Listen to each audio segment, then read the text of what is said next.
تکبیر تحریمہ کہہ کے ہم نماز میں داخل ہو جاتے ہیں۔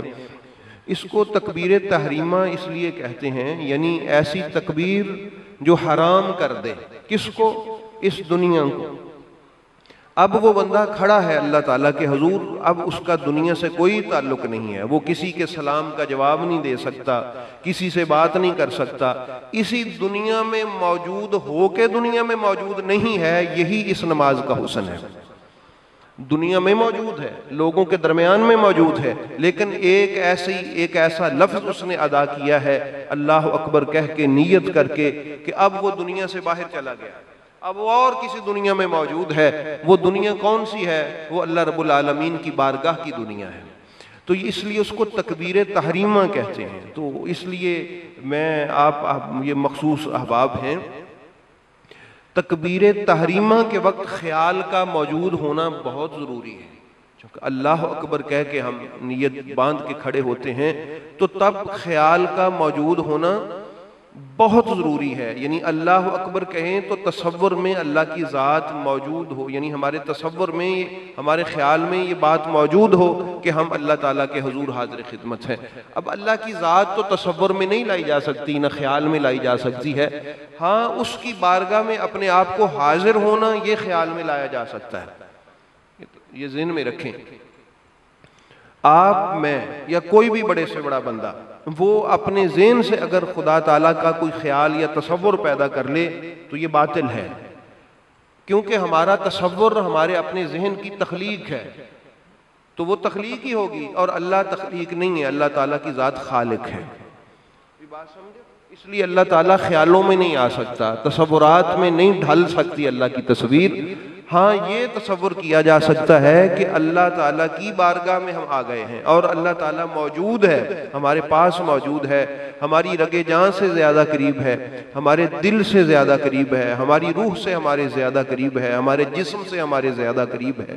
یہ تصور قائم کر کے اللہ کے حضور حاضر ہو جانا، اور پھر یہ جو سجدہ ہے اس میں تو پھر انتہا ہو گئی۔ وَاسْجُدْ وَاقْتَرِبْ، اللہ پاک نے فرمایا کہ اے نمازی سجدہ کر اور میرے قریب آ جا۔ یعنی سجدہ تو انتہا ہے نا قربت کی۔ بندہ جب نیت کر کے کھڑا ہوتا ہے تو وہ بارگاہ الہیہ میں ہی ہے، رکوع میں بھی بارگاہ الہیہ میں ہے، تسبیحات میں بھی اللہ کی بارگاہ میں ہے، لیکن جب سجدے میں آتا ہے، یہ آیا سجدہ ہے، اس کو سننے کے بعد سننے والوں پر بھی سجدہ واجب ہو جاتا ہے۔ تو وہ آپ اس طرح کریں گے کہ جب ہم نماز پڑھیں گے تو رکوع میں اس کی نیت کر لیں گے۔ یہ جو سجدہ تلاوت ہے رکوع میں بھی ادا ہو جاتا ہے، یعنی آپ رکوع میں اس کی نیت کر لیں کہ وہ جو ہم نے دوران تقریر آیت سنی تھی، آپ اس کو 100 بار بھی سنیں تو ایک ہی سجدہ واجب ہے۔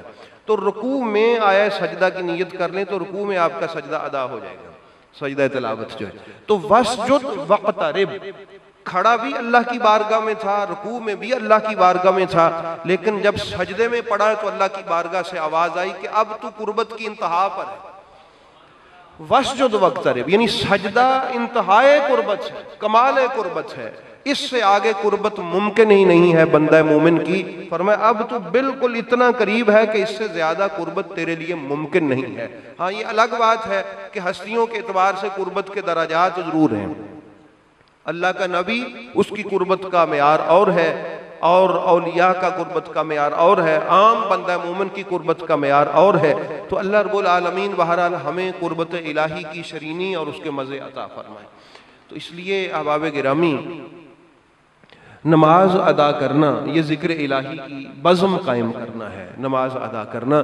تو اللہ رب العالمین ہمیں نمازی بنائے، اور ایسا نمازی جو اللہ کو پسند ہے۔ بات سمجھ آئی؟ آمین کہا کریں نا، آمین کہا کریں۔ اللہ ایسا نمازی بنائے کہ جو نمازی اللہ تعالیٰ کو پسند ہیں، کیونکہ ایسے نمازیوں کے بارے میں کچھ ایسے بھی نمازی ہیں جن کے بارے میں اللہ تعالیٰ نے ارشاد فرمایا کہ نماز پڑھنے والوں کے لیے بھی ہلاکت ہے۔ یعنی جو ایسے نمازی جو ریاکاری کرتے ہیں وہ نماز پڑھ کے بھی ہلاک ہے، تو اللہ تعالیٰ ہمیں محفوظ فرمائے۔ ایسا نمازی بنائے جن کی نماز اللہ تعالیٰ قبول فرماتا ہے۔ اچھا، اب نماز میں ہم جب تکبیر تحریمہ کہتے ہیں، یہ جو تکبیر تحریمہ ہے، میں نے آپ کو عرض کیا تھا جب بچہ پیدا ہوتا ہے تو پہلی آواز اس کے کان میں اللہ اکبر کی آتی ہے، یہ اسلام کا ترہ امتیاز ہے۔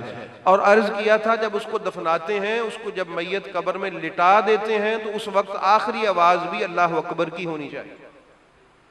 اس کا آغاز بھی تکبیر سے ہے، اس کا انجام بھی تکبیر سے ہے۔ تو جس کا آغاز اور انجام تکبیر سے ہو، گویا اس کے آگے پیچھے تکبیر ہے، وہ اللہ کی رحمتوں کے درمیان میں موجود ہے۔ تو یہ تکبیر بڑی چیز ہے۔ آپ دیکھتے ہیں نا کہ جب تکبیر کتنی ضروری ہے، جس جانور کو ذبح کرتے ہوئے تکبیر یہ نہ کہی جائے تو وہ کھا لیں گے، ہم نہیں نہ کھائیں گے۔ یہ جو نماز میں بسم اللہ الرحمن الرحیم بھی آتا ہے، جب ہم پڑھتے ہیں بسم اللہ الرحمن الرحیم سورہ فاتحہ کے آغاز میں، تو بسم اللہ اس میں الہی ہے، برکتیں ہیں اس میں۔ حضرت علی علیہ السلام فرماتے ہیں کہ بسم اللہ الرحمن الرحیم جو ہے یہ برکتوں کا دروازہ ہے، جہاں بسم اللہ نہ ہو اس کام کا انجام بخیر نہیں ہوتا۔ اس لیے بسم اللہ کے بغیر اور اللہ کے اسم کے بغیر کسی کام کو ادا کرنا یہ مناسب نہیں ہے۔ حتیٰ کہ یہ جو اللہ کی تکبیر ہے اور اللہ کا جو اسم ہے بسم اللہ کہہ کے ادا کرنا، یہ کتنا ضروری ہے کہ جانور پر اگر نہ یہ ادا کیا جائے تو کھا لیں گے ہم؟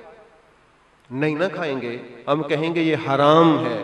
تو احباب گرامی پتہ چلا بندہ مومن کی جو خوراک ہوتی ہے نا، اس میں بھی ایک الہی مقصد ہے کہ بندہ مومن تب تک کھا ہی نہیں سکتا جب تک اس کھانے میں اللہ کی رحمت اور اس کے نام کی برکت شامل نہ ہو۔